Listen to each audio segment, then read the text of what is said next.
Little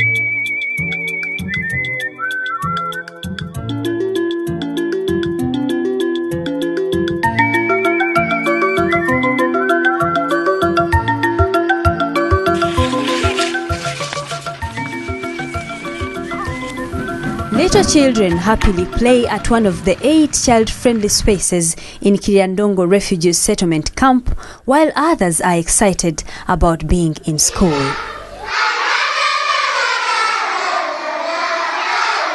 This is how they enjoy their childhood. I like about school because you can get better life, future, anything.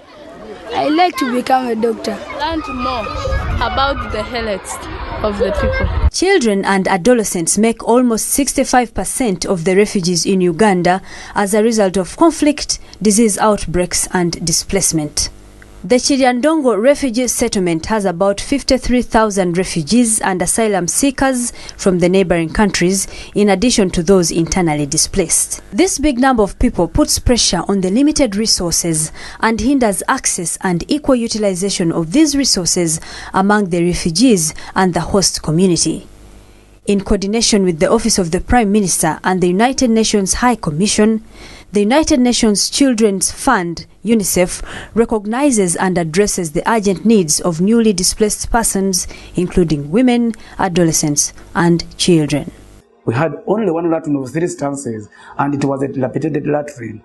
So we had to immediately call for support. With our people of Budoda, when they first came, our latrine was the booze. We are just purely doing open defecation. For 2 years, it was really a very sorry state. We had no water. In its community integration approach, UNICEF supports the integration of refugees into host communities where all members benefit from access to the same basic services.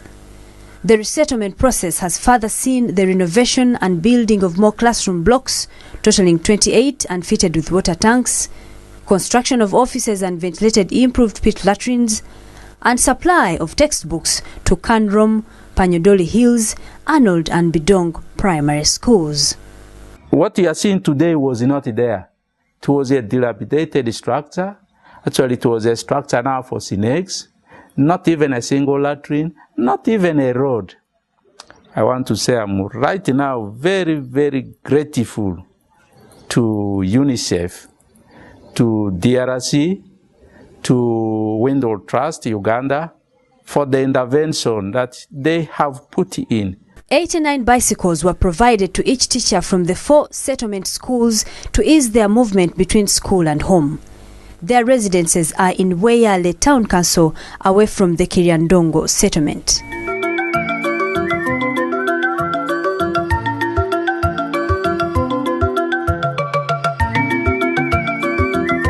Additionally, support in child health has been extended to the health facilities. This has included putting up the Nutrition Therapeutic Food Center and support to polio immunization with 5 solar fridges to the District Health Office, Nyakadot Health Center 3, Panyadoli Health Center 3 and Panyadoli Hills Health Center 3, all in the settlement. Children were many than the adults. So UNICEF came up with one component of first immunization, because each and every child would first be immunized. That was the one of the support we first got from UNICEF, and which would make children to survive.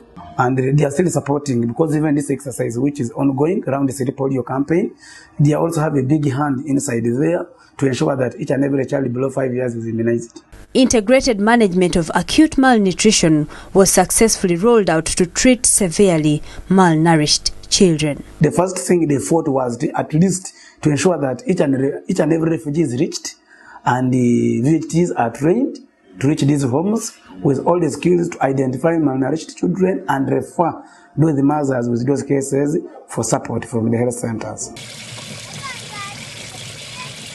Emphasis is put on water and sanitation to enable the community avoid communicable diseases. 2 hybrid solar motorized water schemes were constructed, 4 new boreholes drilled, and 5 repaired in the settlement.